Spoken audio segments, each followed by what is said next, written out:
Ya, pemirsa, sejumlah kepala daerah berbeda sikap terkait sholat id di tengah pandemi COVID-19. Ada yang memperbolehkan sholat di masjid atau lapangan, ada juga yang melarang. Lalu bagaimana Majelis Ulama menyikapi masalah ini?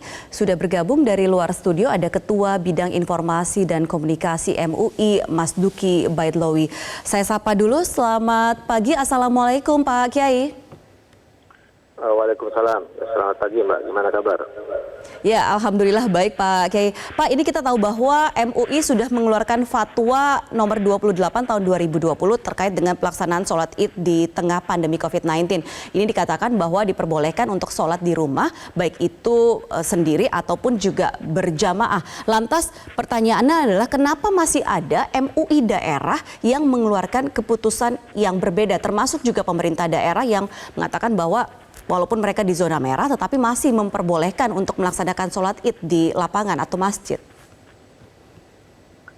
Ya, sebenarnya akan lebih bagus kalau semua sesuai dengan fatwa Majelis Ulama Indonesia itu melaksanakan sholat id itu di rumah. Bisa dilaksanakan berjamaah di rumah dan tuntunannya juga sudah banyak ya. Di media sosial juga sudah banyak sekali tuntunan-tuntunan bagaimana sholat id di rumah secara berjamaah di keluarga. Karena apa? Karena sampai saat ini seluruh Indonesia kondisi COVID-19 itu masih punya kecenderungan tidak turun gitu ya. Jadi apakah yang di zona hijau, apalagi yang di zona merah itu semuanya bermasalah, karena yang zona hijau pun pada dasarnya umumnya itu adalah zona yang sebenarnya PCR testnya belum maksimal sehingga dikatakan zona hijau, padahal sebenarnya dia bisa jadi sebenarnya tidak zona hijau. Oleh karena itu MUI menghimbau kepada seluruh masyarakat di seluruh Indonesia untuk melaksanakan sholat id di rumah, berjamaah atau tidak berjamaah. Itu yang paling pokok. Nah, lalu tapi apakah MUI daerah ini pun juga mereka mengkomunikasikan terkait dengan keputusan mereka kepada MUI pusat, mengapa mereka mengambil keputusan yang berbeda? Ya memang MUI daerah itu juga punya otoritas sendiri dan mestinya otoritas yang dia gunakan dari kewenangan yang dia miliki itu mestinya tidak bertentangan secara prinsip dengan fatwa Majelis Ulama Pusat, saya kira. Karena begini, memang di Majelis Ulama Pusat itu memang ada jika ya, tapi saya kira jika itu dalam kondisi saat ini tidak bisa digunakan. Karena kalau misalnya jika misalnya ada yang mau melakukan sholat di masjid, misalnya ada kata-kata seperti itu, maka yang terjadi kemudian semua orang akan sholat di masjid atau di lapangan. Kalau pakai jika, orang tidak akan banyak sholat di rumah. Oleh karena itu Majelis Ulama Pusat ya menekankan supaya sholat id di rumah saja, tidak di masjid gitu. Karena konsekuensinya nanti itu pada soal-soal yang lain. Nanti ketika sholat id yang sunat muakkad itu dilakukan di masjid, konsekuensinya nanti berikutnya dia akan sholat Jumat juga di masjid dan seterusnya. Sementara misalnya belum ada kebijakan-kebijakan yang sifatnya pelonggaran dan kondisi saat ini masih sangat-sangat berbahaya. Oke, berarti dengan kata lain sebenarnya ada potensi untuk multitafsir seperti itu? Soal multitafsir saya kira tidak multitafsir. Memang ada pilihan-pilihan mungkin ya di daerah itu seperti itu. Okay. Karena memang kalau sudah zona hijau misalnya, itu kan terkait juga dengan Pemdanya. Contoh tadi misalnya di Sulawesi Selatan, Pemdanya juga bicara seperti itu kan. Tetapi kalau misalnya bicara seperti itu, yang dikhawatirkan justru adalah tidak sholat di rumah malahan. Justru yang terjadi nanti pada sholat di masjid atau sholat di lapangan. Nah potensi justru di situ masalahnya yang sangat berbahaya. Gitu. Karena pada dasarnya kalau kita nanya pahala lebih besar mana kondisi sholat di masjid atau di rumah. Kalau saat ini kena ada boror, justru yang afdal itu di rumah. Yang utama itu di rumah bukan di masjid. Karena ada boror, ada bahaya. Nah, gitu. itu mungkin yang tidak banyak diketahui Pak Kiai, bahwa sebenarnya kalau dari segi pahala banyak orang yang mengatakan satu sisi adalah faktor kebiasaan untuk melaksanakan sholat Idul Fitri itu secara berjamaah di masjid ataupun juga di lapangan. Tetapi kalau tadi disampaikan bahwa kalau dari segi pahala ini ya justru sebenarnya yang afdol itu adalah ketika di rumah. Iya, karena apa? Kenapa afdol di rumah? Karena ada doror, ada bahaya ketika di masjid. Jadi ada risiko untuk orang terkena, dan itu bertentangan dengan tujuan dasar syariah kita. Itu memang harus pertama itu adalah menjaga jiwa kita agar selamat. Dan untuk menjaga jiwa kita agar selamat itu, maka ada satu kaidah fikih yang menyatakan bahwa mengutamakan menghindari bahaya itu lebih utama ya daripada kita melakukan kesalihan-kesalihan seperti melakukan ibadah sholat di sebuah tempat yang ternyata ancaman bahayanya lebih besar. Itu justru kita harus menghindari yang seperti itu.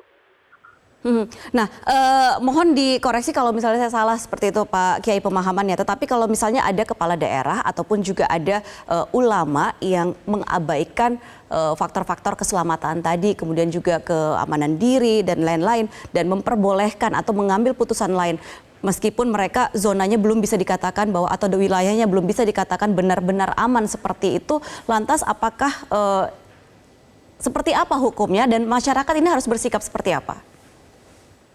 Sebaiknya pemerintah harus tegas. Jadi pihak keamanan saya kira juga harus tegas. Jadi jangan ada jika, menurut saya ya, jangan ada jika. Kalau ada jika itu justru nanti ada kelonggaran-kelonggaran yang itu justru bahayanya ada di situ menurut saya, gitu kan. MUI sebenarnya menghendaki seperti itu. Jadi intinya bahwa umat atau masyarakat pun juga harus kembali berpikir lagi, tidak usah meragukan seperti apa pahalanya dan lain-lain. Karena memang yang afdol itu adalah saat ini untuk kondisi bahaya itu adalah melaksanakannya di rumah. Sholat di rumah, ya. Sholat di rumah itu.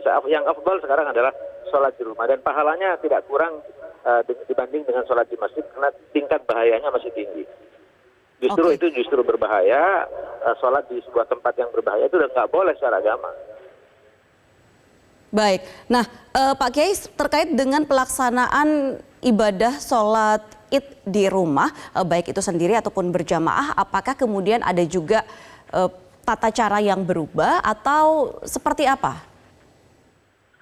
Tata caranya saya kira longgar ya antara satu tata cara dengan tata cara yang lain yang sekarang beredar di media sosial, dan itu bisa dilaksanakan, bisa digunakan ya. Apakah menggunakan khutbah Id atau tidak menggunakan khutbah Id gitu. Itu bisa dilakukan. Jadi sangat gampang. Oke. Soal khutbah sendiri, apakah itu kemudian tidak ada perbedaan dari segi bahwa akan kehilangan ataupun kurang keistimewaan ibadahnya atau bagaimana? Ya kalau ada khutbah kan pasti lebih bagus. Nah, kalau ada khutbah itu pasti lebih bagus karena khutbahnya kan sederhana aja. Itu kan mau ubah hasanah, jadi wejangan-wejangan baik yang berisi bagaimana agar si khatib yang akan berkhutbah secara singkat itu menyatakan bahwa hendaklah para jemaah takut kepada Allah, kan gitu. Nah, jadi intinya adalah takut kepada Allah, dan itu khutbah itu bisa dalam waktu 2 menit bisa selesai dalam keluarga itu, bisa 5 menit ya tergantung. Jadi sangat-sangat sederhana bisa dilakukan. Dan seharusnya itu bisa dilakukan oleh setiap umat seperti itu. Keluarga. Oke, konsep keluarga bisa dilakukan berjamaah ya. Baik, lantas ketika misalnya masih ada yang menyelenggarakan ibadah sholat Id ini di masjid ataupun juga di lapangan seperti kebiasaan yang selama ini dijalankan oleh umat muslim di Indonesia, Pak Kiai, lantas apa atau bagaimana caranya kita bisa menjamin kalau memang nanti pelaksanaannya ini sesuai dengan protokol kesehatan yang sudah ditetapkan? Ya kalau protokol kesehatan kan selama ini kan pertama ya dia harus pakai masker misalnya. Yang kedua misalnya sebagaimana kita ketahui physical distancing atau menjaga jarak kan gitu. Dan cuci tangan itu sudah pasti kan. Nah hal-hal yang seperti itu terutama yang terkait dengan masalah physical distancing-nya itu, siapa yang akan mengatur di dalam sebuah masjid yang semua misalnya dibolehkan datang, lalu kemudian dalam sebuah kawasan gitu ya, yang semuanya pada ingin. Padahal sebenarnya misalnya kapasitas masjid itu dalam kondisi normal taruhlah bisa 100. Tapi ketika misalnya dalam kondisi physical distancing itu kan memang harus kurang semuanya. Sementara semangatnya tinggi untuk melakukan itu. Nah di situ bahayanya di situ. Yang saya bilang bahwa sebenarnya sebaiknya tidak melakukan sholat di masjid saat ini karena tingkat risikonya berbahaya. Bahwa kemudian ada yang menghubung-hubungkan dengan yang lain, itu saya kira kita tidak usah membahas itu. Kita sebaiknya secara keagamaan sebaiknya apa yang harus kita lakukan itu. Oke, terakhir Pak Kiai singkat saja. Karena waktu kita sudah tidak banyak Pak Kiai, lantas ini kita tahu kita masih menghadapi pandemi COVID-19 dan kita belum tahu kapan ini akan berakhir seperti itu. Lantas apa yang bisa dilakukan oleh MUI Pusat agar ketika ada fatwa ataupun juga keputusan terkait dengan ibadah, ini pun juga tidak bisa benar-benar dari pusat sampai dengan daerah itu satu suara? Jadi gini, fatwa Majelis Ulama Indonesia itu harus didukung oleh suprastruktur pemerintahan. Jadi kalau fatwa hanya berdiri sebagai sebuah fatwa, itu bisa diikuti, bisa tidak diikuti. Nah, kalau fatwa itu bisa dibantu oleh infrastruktur dan infrastruktur pemerintahan, itu misalnya ditegaskan oleh pemerintah, lalu dilaksanakan ketegasan itu oleh pihak-pihak yang terkait supaya kedisiplinan tinggi itu bisa dilaksanakan, itu akan terlaksana. Tetapi kalau misalnya hanya semata-mata mengandalkan fatwa Majelis Ulama, maka Majelis Ulama tidak mempunyai perangkat apa-apa di daerah. Jadi itu memang harus dilaksanakan oleh pemerintah daerah. Jadi pemerintah daerah saya menghimbau supaya melakukan tindakan cukup tegas, disiplin untuk melakukan sholat id di rumah. Saya kira itu kuncinya. Baik, terima kasih Pak Kiai Mas Duki Baitlawi sudah bergabung bersama kami di Metro Pagi Prime Time.